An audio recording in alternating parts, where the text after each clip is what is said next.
Assalamualaikum dan salam sejahtera. Saya Muhammad Faiz bin Tony akan mempersembahkan kertas kajian kami yang bertajuk Penilaian dan Penggradean menggunakan pendekatan dalam talian. So, ini adalah kajian kes di Jabatan Teknologi Maklumat dan Komunikasi Politeknik Mukah. Bahagian pertama dalam pembentangan ini, kita akan melihat pengenalan kepada hasil inovasi yang diguna-pakaikan di dalam kajian ini. So, ini akan merangkumi pengenalan, pembangunan dan penggunaan produk yang dinamakan OEGS. So, untuk bahagian kedua pula kita akan melihat keberkesanan produk yang telah dibangunkan, dan ini merangkumi metodologi kajian dan dapatan daripada kajian yang dijalankan. Dan yang terakhir adalah kesimpulan yang boleh disimpulkan berdasarkan kajian yang telah dijalankan ke atas produk yang telah dihasilkan. Okay, so next kita akan pergi kepada our first section, iaitu pengenalan. Okay, so OEGS merupakan satu sistem untuk menilai dan seterusnya memberi grade secara automatik kepada penilaian pembentangan projek akhir tahun pelajar secara atas talian sepenuhnya ataupun fully online services. Dari sini, penilaian di dalam konteks ini merujuk kepada keperluan memenuhi setiap item rubrik pembentangan. Manakala, penggradean pula merujuk kepada pencapaian emas, perak ataupun gangsa kepada projek berkenaan. So, pembangunan projek ini telah bermula pada Jun 2020 dan telah digunakan buat kali pertamanya pada sesi Jun 2020.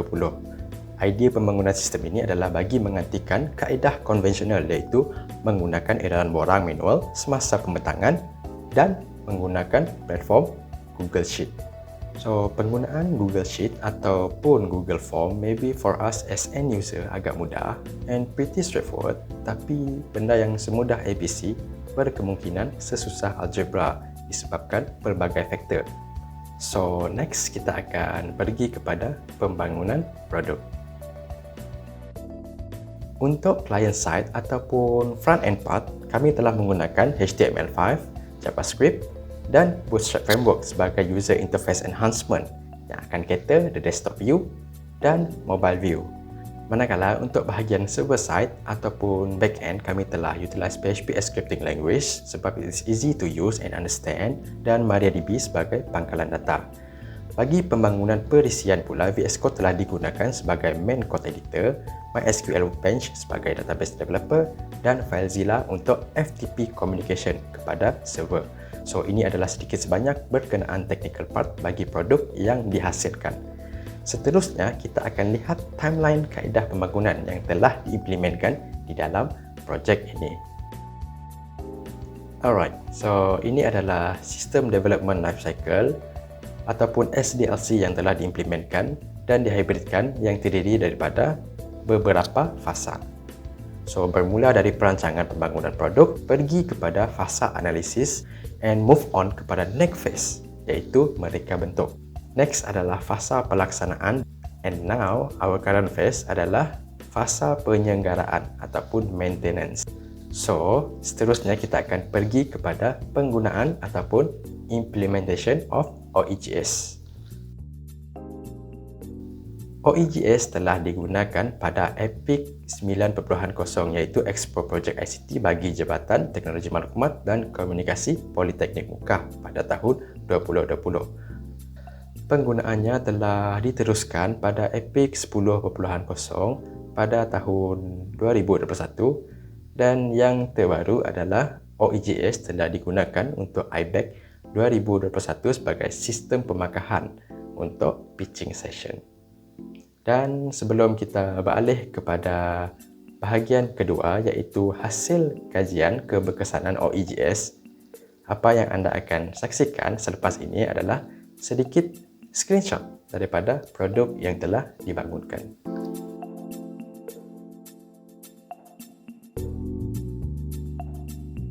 Alright, so kajian keberkesanan produk yang telah dibangunkan ini dijalankan berdasarkan reka bentuk penyelidikan tinjauan yang bersifat kuantitatif kerana ia sesuai menjawab objektif kajian ini.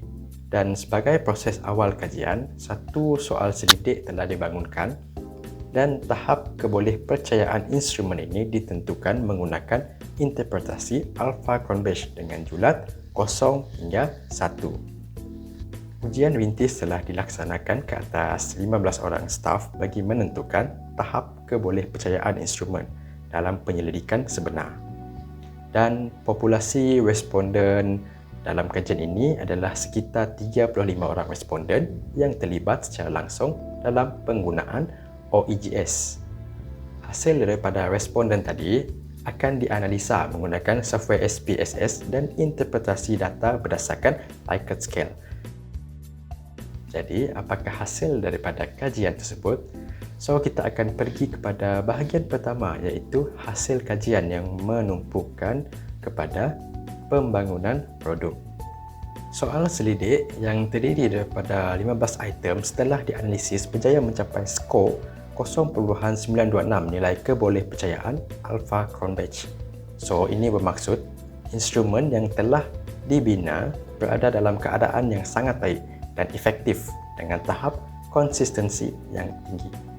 Berdasarkan kuesioner yang telah diedarkan dalam konteks pembangunan produk, 3 instrumen telah mencapai skor min yang tinggi iaitu 4 dengan sisihan piawai kosong.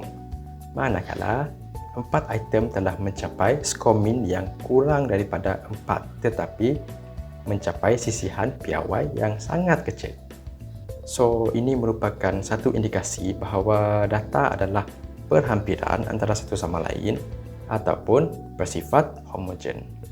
And then, 3 item yang mencapai skor yang tinggi tadi merujuk kepada sistem interactivity, komponen konsistensi dan sistem navigation. Manakala 4 item yang mencapai skor min kurang dari 4 merujuk kepada user interface, user friendliness and services provided di dalam sistem. Okey, seterusnya adalah berkenaan dengan kepenggunaan produk yang telah dihasilkan. So, terdapat 3 kriteria utama dalam kesemua item soal selidik bagi bahagian ini yang kita fokuskan.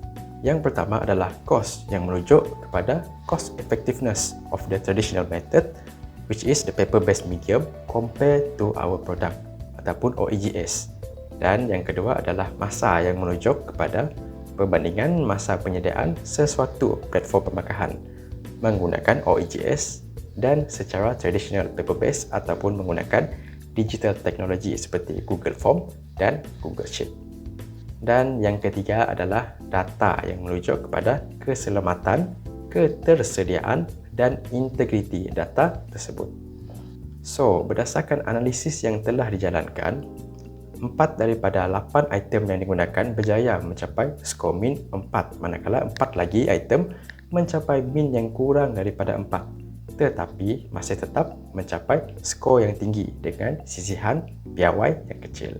4 item yang mencapai skor min 4 merujuk kepada sistem accessibility, data availability, data integrity dan penggunaan sistem secara keseluruhan jika dibandingkan dengan kaedah konvensional. So, antara faktor yang mendorong kepada pencapaian ini adalah penggunaan sistem yang centralized yang memudahkan urusan untuk kita retrieve data-data. Selain itu, setiap data-data yang dimasukkan adalah private for intended user saja, di mana ia menjamin integriti dan keselamatan data tersebut.